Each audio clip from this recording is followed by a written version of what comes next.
Welcome, my name is Poranguí and I'm here today to share with you a little introduction for beginners on this incredible instrument known as the Pandeiro. Pandeiro has an incredible history going all the way back to the Middle East, even to India, where you have the kanjira, you have the rick in the Middle East played in this upright position, and the Pandeiro from Brazil is played in this position. And today I'm going to be giving you a crash course into how to approach this incredible instrument. Very versatile, very compact, easy to take anywhere, and you can get a plethora of sounds from it. So I'm going to start with just a little bit of the anatomy of the body and what's involved in the instrument, okay? Now, big difference between this and what we see in America is the tambourine, right? Is that you have this tunable head, okay? Skin, the rim, yeah? And then these are what we call prachinelas in Portuguese, or the jingles, I guess, in English, right?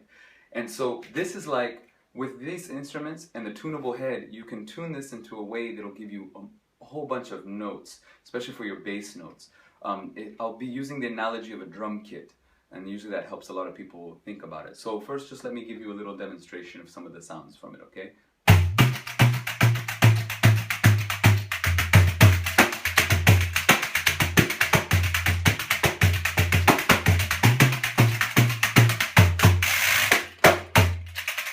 So you have a lot of cool sounds that we can get from it. I'm going to be giving you kind of a background that comes from a lineage from Marco Suzanne, and he's someone who is an incredible percussionist who's really taken the pandeiro and used it more as a multifaceted percussion instrument that can be played in many styles, not just the traditional Brazilian styles.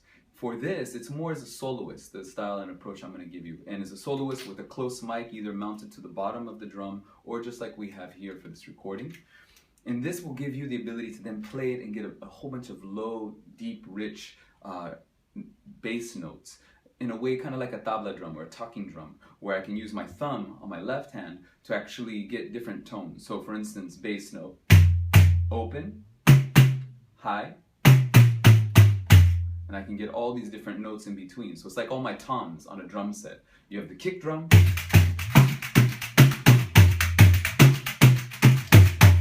you have the tom, so you can really create this neat kind of counterpoint and interest in this one single instrument.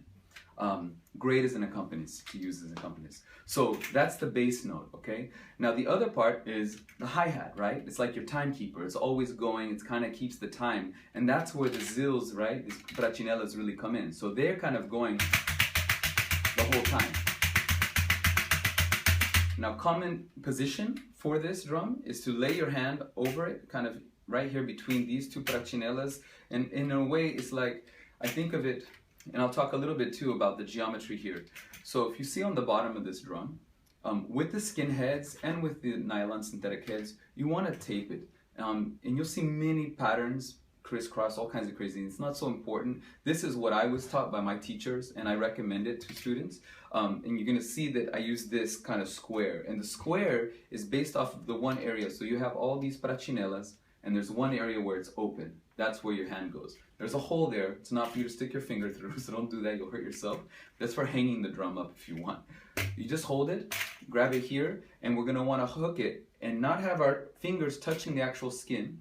There's some techniques that will use the bottom of the skin to mute the drum, but in this style that I'm going to be teaching you, we don't do that. We're going to be doing all of our note changing with the thumb on top. So you'll hook it here. You want it to kind of sit in the groove of the hand, like this, and be relaxed. And with the arm, you want it in a very relaxed, shoulder dropped, okay? It's really easy to start doing this stuff. You want to really stay calm and relaxed, because otherwise, as you play and you get into faster rhythms, you're going to start to tense up. And like you see with many percussion instruments, and as we're beginners approaching these instruments, it's easy to start to kind of get overwhelmed by the energy and literally start to tense up, and our arms get smaller, and we shorten all of our muscles, and we get fatigued and tired. And so it's really important when that happens, take a deep breath, drop your shoulders, and just stay calm, and let the instrument play you. So we hold it here like this, relaxed position. The wrist you want in a straight line. It's very important. The geometry is to then play it like this, kind of like those little Japanese drums, you know, like from Karate Kid. You're going to kind of play it like this, so it goes back and forth. And this is happening the whole time. This is like the binary system we talk about, okay? It's like and we call it chico, right? So this is always going. Then once that is going, that's like your hi-hat, okay? Then you add your kick drum. So we have this position, real relaxed, relax. And you can add the kick drum, okay? Then we have what would be our snare, okay? And our snare, very important note. Couple ways to get it, all right? One is to emphasize these two. You can emphasize these two notes, but this is the most important part of the chicka chicka, okay? They're kind of going back and forth. And you see that because I tape it in this way, where the square is based off of my hand, then literally you can use these 2 points of the tape as your reference point of where your hand's gonna line up. So the geometry looks like this, where it's literally laying here, and your other hand is here, and so you're in this really nice kind of pyramid, this triangle, relative to the drum. So I'm very relaxed, and if you see my hand is not, it's not in any weird kind of way, it's very relaxed, and it kind of floats above the drum. The drum doing this position will actually meet my hand there. So I barely have to move my right hand. My left hand does most of the work. This is the secret to Pandeiro. This is where most people get lost, is they're trying to do everything here with this hand, and this arm is doing nothing but holding the drum and getting tired, and literally you're just gonna get fatigued and you'll give up. So the key is to have this hand work just as much, if not more, than this hand. And you look at any of the great masters, that's really what's going on. So this is happening, back and forth. And my right hand barely moving, my left hand moving a lot, okay? So here's my check, and then we'll add the other notes. So again, use the tape as your reference point. Why tape? Real quick mention about that. The tape is gonna get the overtones, the real resonant, ringy part of the skin out, and is also gonna give your skin in your drum a deeper tonality to it. It gives it more weight. It's kind of like on the tablas when you see the dark clay on the top, and it gives it that heaviness, that inertia. It's literally making the skin move slower, the vibration slower, so you get a really nice deep tone as opposed to that bang and all those overtones that are really kind of ugly. Sometimes you want that, like I mentioned in pagode, they crank up the skin, no tape, and you want it to crank and just be real ringy because it has to cut through all the other frequencies. You have surdos playing the big bass drums, and so it has to cut through. Good, so there's some basic introduction, okay, to this part. Now I'm gonna give you the snare. So you have hi-hat, going, bass note, bass note. Let's talk about that for a second. Thumb, very relaxed. I'm not forcing, not sticking my thumb into the drum. I want it to be very relaxed, almost like I'm flicking it. And the sweet spot to strike it is in this zone, okay? This is kind of the sweet zone. So here for the chaka chaka, here for the doom or the da, doom da, doom da. And we'll change, and I'll give you an example when we teach you basic rhythm of samba, how that'll move a little bit. But that's the basic one, okay, for the beginning. Chaka, doom, and then you have the slap, or the tapa, we call it in Portuguese, okay? In the tapa, it's gonna be your hands, your fingers relaxed, and just lay down on the top of it. Right in the middle of the drum generally, okay? Just like that. So,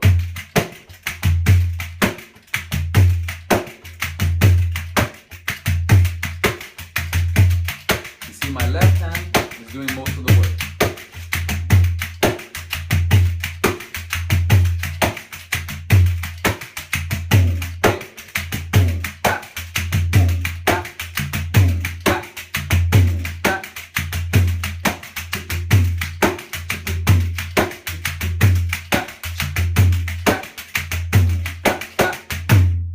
So that rhythm I was just playing for you is known as baião or coco, depending on where you are in Brazil, from the Nordeste, from the northeast of Brazil.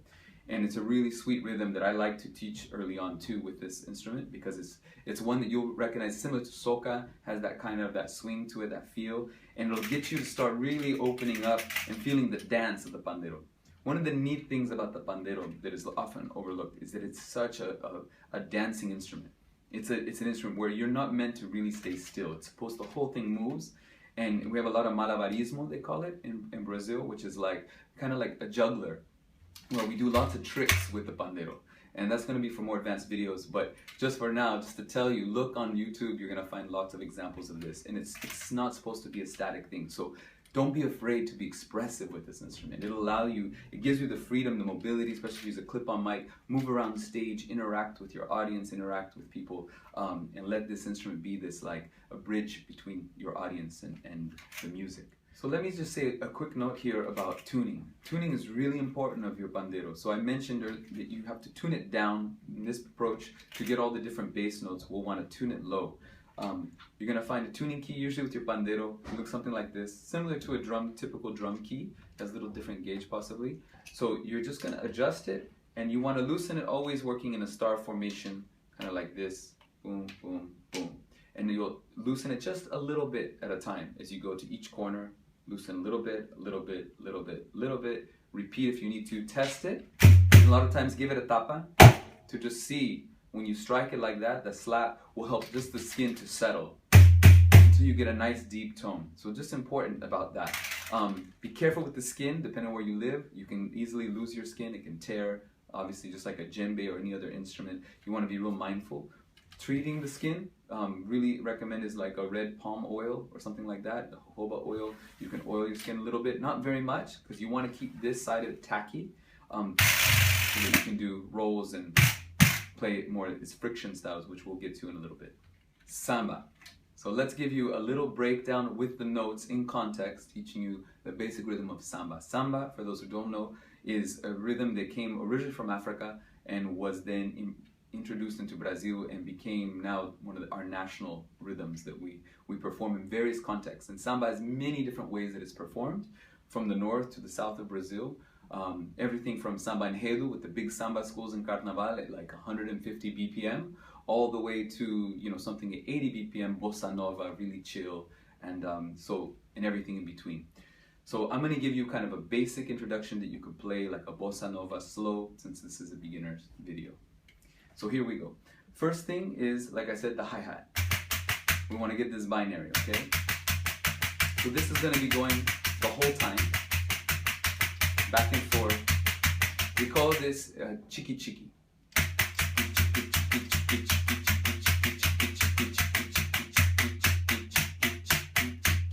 And again, the left hand, observe my left hand, very relaxed. Just going back and forth. Keeping your whole body relaxed, your whole arms. Make sure you're breathing in through the nose, out through the mouth. And this will keep you really relaxed, and also helps you to not rush the rhythm, which can happen. And this is your timekeeper, okay? Chiki, chiki, chiki, chiki. So chiki, chiki is the terminology that's used by some of my friends who teach pandeiro as well. And I'm going to use also another name for our bass note is dum.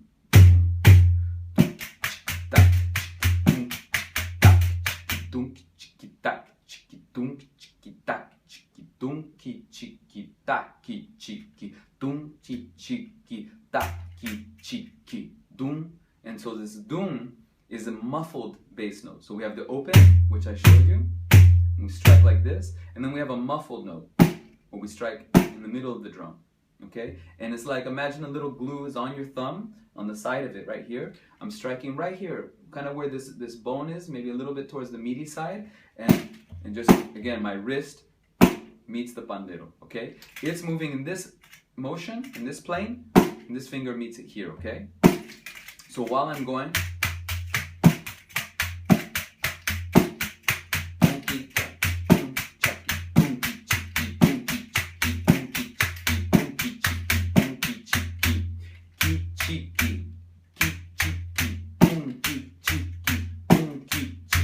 okay? So tunki chiki chiki tunki chiki ta chiki tunki chiki ta chiki tunki chiki ta chiki tum middle ki chiki ta, and the ta again, let your thumb be really loose. Now it's not going to stick, and it just wants to bounce off of the drum.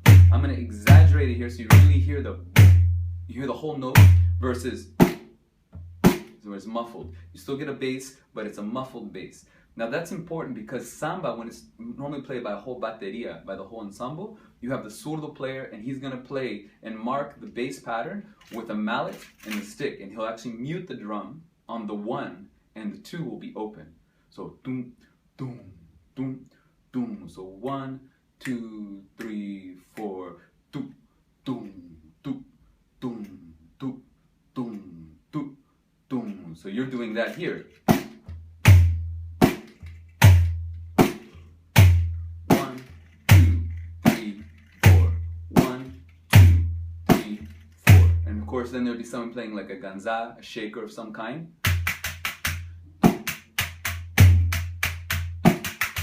Play it normal speed. 1, 2, 3, 4. 1, 2, 3, 4. Technically, samba is a 2/4 rhythm, but I'm going to count it to you in 4/4 because it's a little easier to access and think about. But it's really 2/4. So that's why when I say on the 1 or on the 2, because that's how it's actually thought about. One exercise for samba to get the basic samba pattern that I really encourage is an exercise where you will play in half time and then switch to double time. And the speed of your double time depends on where you're at. As you get better, you will go faster, but don't get anxious to try to go faster. Really try your best to articulate each note to get them clean, and that way, as you get faster, it'll actually be way easier and more proficient. This exercise, we can count off so you know where you are. 1, 2, 3, 4.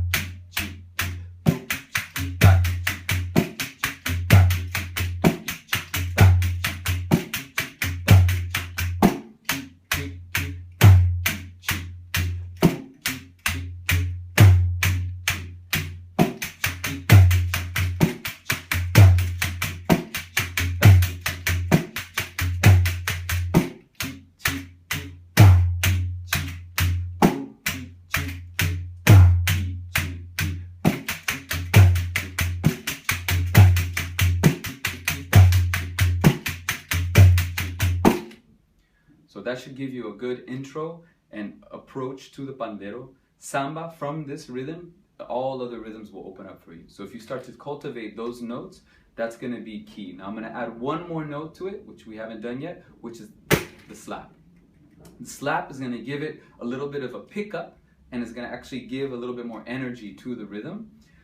Brazilian music is very syncopated, and you'll hear me if I even count it 1 E anda, 2 E anda, 3 E anda, 4 E anda. It's very square, right? Because that's how we learn music in the West. Brazil, there's no such thing as square. Everything is swing.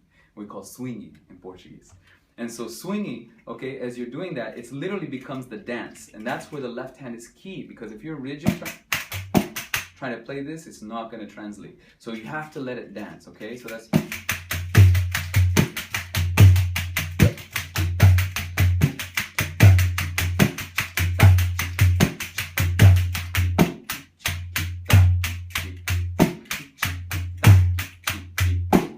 So swing and let yourself relax, let it breathe, let the music breathe. Very important, okay? Now, I'm gonna add the tap. So the slap is gonna be added just before, as a pickup, before the 1 or the 2. So you're gonna hear it like this.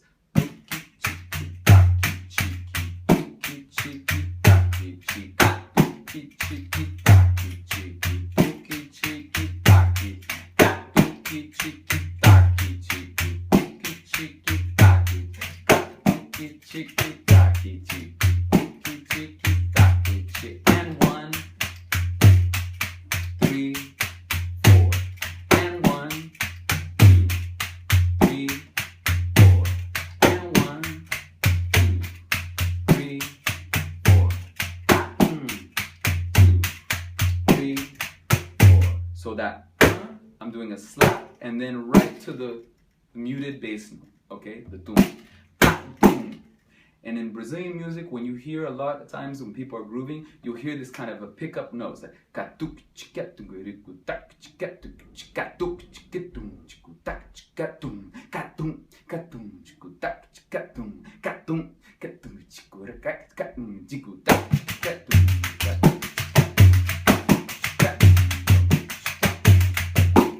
so just to give you, it gives you a little bit of the sauce, right? It makes it interesting. So you want to have that. So that's how you integrate the slap into the basic samba pattern. One more time for you, for reference. Here we go. 1, 2, 3, 4.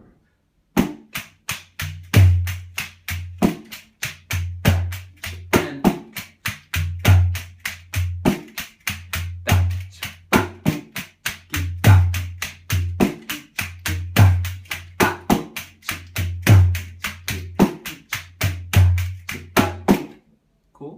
double time.